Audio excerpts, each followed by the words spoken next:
Imagine for a second, you're standing on stage as part of one of the most successful duos in American music history. Right, you're just looking out at this massive crowd. Exactly. And you know you've completely conquered it all. I mean, you have Grammy Awards sitting on a shelf back home. You've hit #1 on the charts with this beloved television theme song. You've really reached the ultimate summit of the industry. Yeah, you haven't just played within a musical genre, right? You have literally defined the boundaries of that genre for an entire generation. So you're making a lucrative living, you have all these adoring fans, and your names are permanently etched into the cultural bedrock of the country. Right. And now I want you to imagine looking across that stage at your partner, someone you've played with for over 20 years, Mm. and realizing you're just going to throw all of that away. Wow, just walking away from it all. Yeah, you're going to dissolve the entire partnership, walk away from the empire you built, just because one of you wants to play Bob Dylan songs and the other absolutely refuses. I mean, it sounds like the plot of some music industry movie, but it's the very real and honestly very bitter end to one of the most important musical acts of the 20th century. Welcome to this special biographical deep dive for PeoplePod. Today, we're exploring the legendary American bluegrass duo, Flatt and Scruggs. That is singer and rhythm guitarist Lester Flatt and banjo innovator Earl Scruggs. So our mission today is to look at their incredible journey. We want to explore how they bridged that massive gap between rural traditional music and, mainstream pop culture. Right, and how the very forces of musical evolution that made them so great ultimately tore them apart. To understand that breakup, we really have to understand what they built first. For sure, because this is fundamentally a story about the tension between progress and tradition. It's about what happens when a creative partnership becomes like a gilded cage for the ambitions of the people inside it. Every great partnership has an origin story, and theirs actually starts in the shadow of another towering figure. Yeah, before they were a duo, Lester Flatt and Earl Scruggs were both working as hired guns, basically. Right, for a man widely considered the father of bluegrass, Bill Monroe. They were part of his band, the Bluegrass Boys. And we're talking about the mid-1940s here. Lester Flatt was already an established part of Monroe's band in 1945. He was like an older, seasoned professional at that point. Exactly. But that same year, a 21-year-old kid named Earl Scruggs was considered for the group and ultimately joined. You have these two incredible, completely contrasting talents operating under the umbrella of Bill Monroe's incredibly strict musical vision. But it really didn't take them long to realize that the chemistry they had together, just the two of them, was something entirely its own. Yeah, by early 1948, just a few years later, they both realized they had lightning in a bottle. They did. So they left Monroe's band to form their own duo, and within a few months, they were backed by their own group, the Foggy Mountain Boys. Leaving Bill Monroe in 1948 was a seismic event in the landscape of country and roots music. Oh, absolutely. Music historians view Flatt and Scruggs as one of the premier bluegrass groups in the history of the entire genre. They weren't just viewed as a spin-off band. They basically became the new gold standard. Exactly. Okay, let's unpack this. Yeah. Because leaving Bill Monroe to start their own, that's like two star players leaving a championship sports dynasty at the absolute height of their winning streak. Right, just to go start a rival franchise in the exact same city. Yeah, you don't just do that unless you know the mechanics of your new team are unbeatable. Yeah. So, looking at the actual music here, what exactly was it about combining Lester Flatt's traditional rhythm with Earl Scruggs' banjo that created such a magical, fan-winning sound? Well, it really comes down to a masterclass in musical contrast. Let's look at Lester Flatt first. Okay. He provided this incredibly rock-solid rhythm guitar style. And you have to remember, in a genre without drums, the rhythm guitar is basically the engine block. Oh, that makes sense. It's driving the whole thing. Right. And his vocals were distinct. They carried that traditional, authentic weight, that classic mountain sound that bluegrass audiences deeply trusted. He was the foundation. Okay, but then you have Earl Scruggs. And Scruggs wasn't just like playing the banjo. The sources say he had completely re-engineered how the instrument was played entirely. He really did. The sources mention his style was revolutionary and syncopated. Let's pause right there. Syncopated. We hear that word thrown around a lot in music history. what does it actually mean in the context of a guy holding a banjo in 1945? So normally folk and country music heavily emphasize the downbeat, 1, 2, 3, 4. It's very predictable. Right. Syncopation means accenting the offbeats, the spaces right in between that main pulse. Oh, okay. So how were people playing the banjo before him? Well, before Scruggs, banjo players mostly used what's called a clawhammer style. It was rhythmic, sure, but a bit clunky for playing really fast melodies. But Scruggs perfected this three-finger picking style. He used his thumb, his index, and his middle fingers, and that allowed him to play a relentless barrage of incredibly fast notes that constantly danced around the main beat. Wow. Yeah, it created this rolling, galloping sound that literally makes your foot tap before your brain even registers what you're hearing. So Flatt's guitar is kind of like the heartbeat, right? Yeah. Steady, predictable, keeping everyone alive. And Scruggs' banjo is the adrenaline. That is the perfect way to visualize it, yeah. It's racing around that steady heartbeat, darting in and out, just making the whole thing feel incredibly urgent and modern. Exactly. When you put Flatt's grounding heartbeat underneath Scruggs' explosive adrenaline, you get a distinctive sound that nobody else in the world had at that time. It was tight, it was energetic, and it just instantly won them a massive fan base. Huge. And that distinctive musical magic didn't just win over the rural bluegrass purists either. Here's where it gets really interesting. That exact same sound unexpectedly launched them into the highest tiers of mainstream Hollywood and television. Which is just a staggering trajectory if you think about it. Bluegrass was a very localized regional music at the time. Very niche. But by 1955, they were inducted as members of the Grand Ole Opry, which is the absolute pinnacle of the country music establishment. And they were really just getting started. A huge part of their ability to scale up like that was their powerhouse backing band, the Foggy Mountain Boys. For sure. If Flatt and Scruggs are the heartbeat and the adrenaline, what is the rest of the band doing to keep this whole thing from just flying apart? Well, they recruited absolute masters to fill out the sonic space. First, you had Paul Warren on the fiddle. Okay, tell me about him.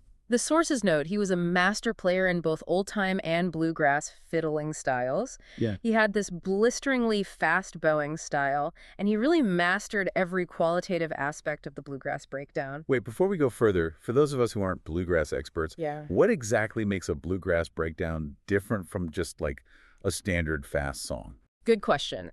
A breakdown is essentially a highly structured instrumental showcase. It's usually played at a breakneck tempo, and the musicians actually take turns passing the melody around. Oh, like taking solos. Exactly. The banjo takes a solo, then passes it to the fiddle, then passes it to the mandolin.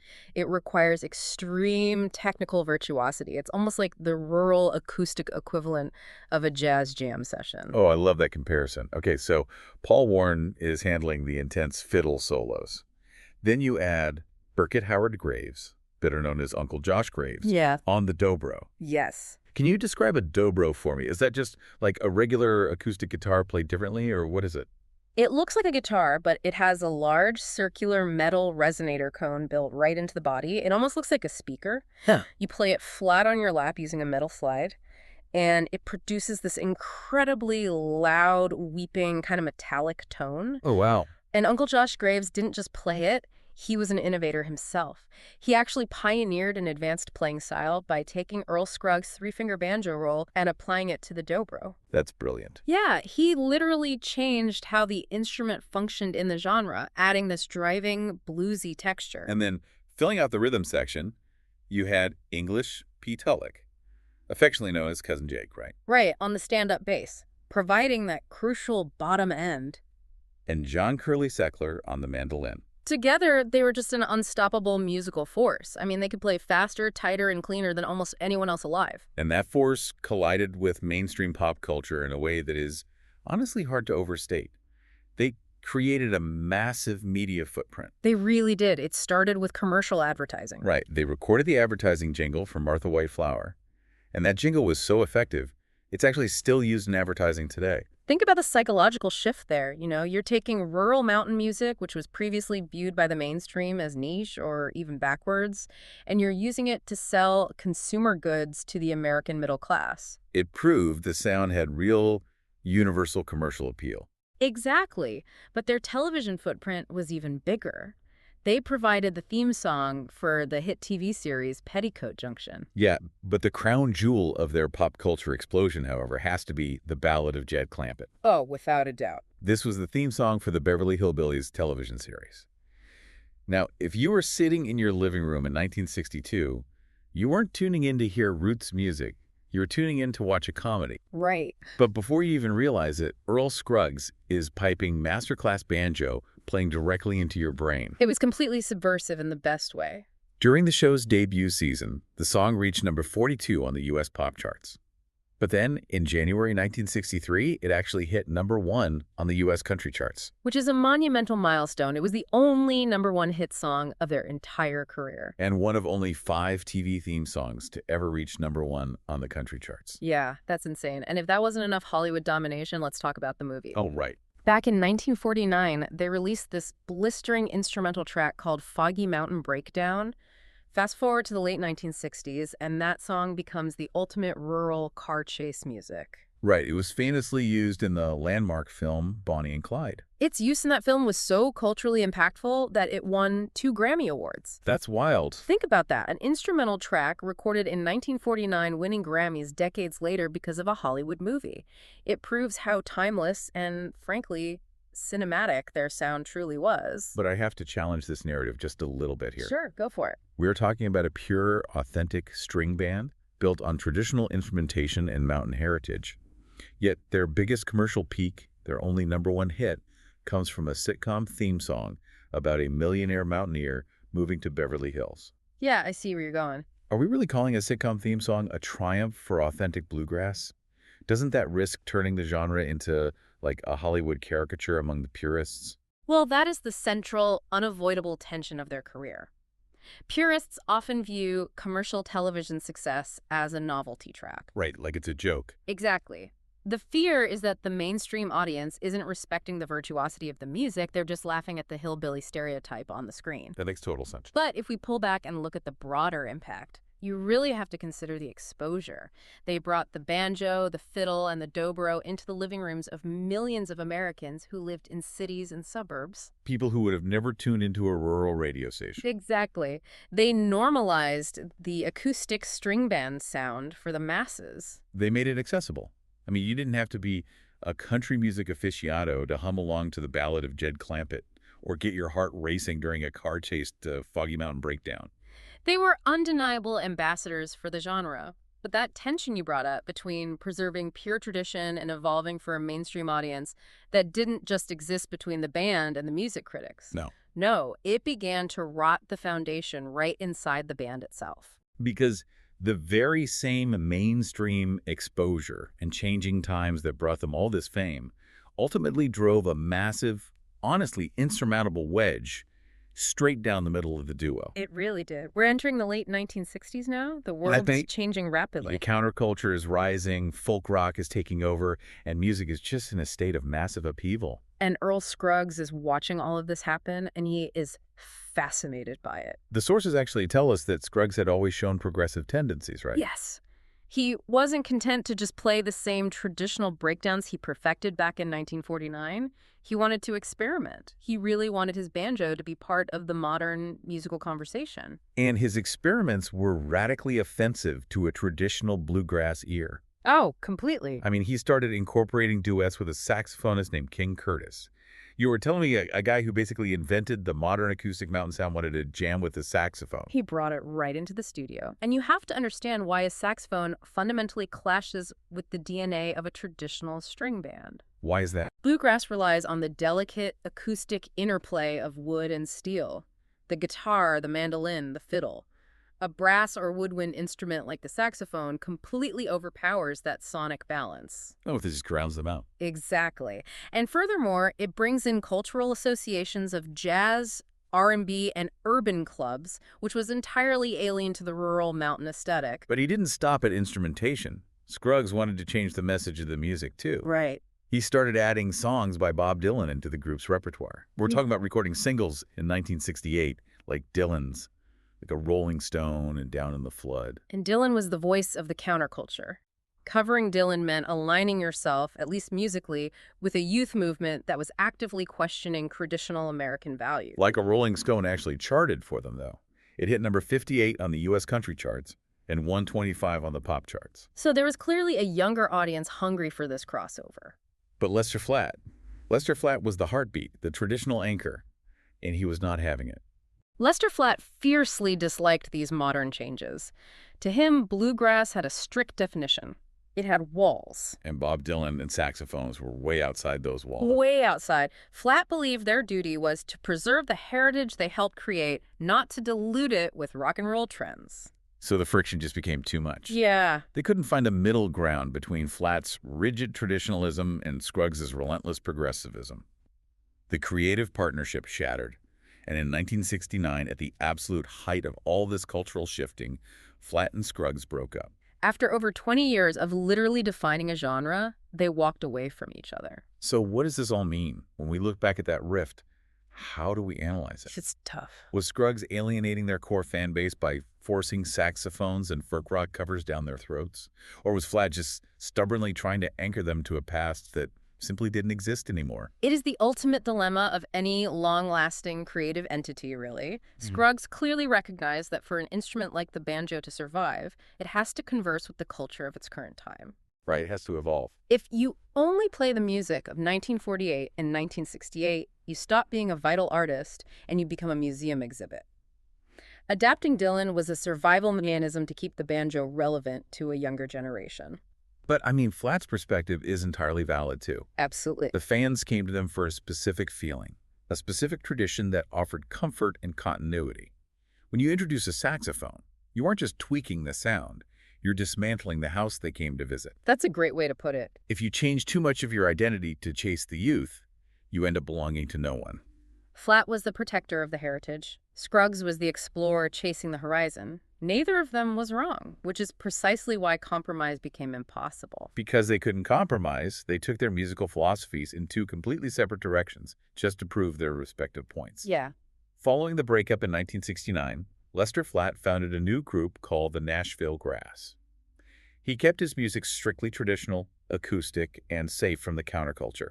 And Earl Scruggs went the exact opposite way. He formed the Earl Scruggs Review, which fully embraced his progressive, experimental tendencies. It's so fascinating how they split. He mixed genres, played with rock musicians, and really targeted a newer, younger, college-aged crowd. Two paths diverging from the exact same brilliant starting point. Lester Flatt continued playing his traditional style until he passed away from heart failure in Nashville, Tennessee on May 11, 1979, at the age of 64.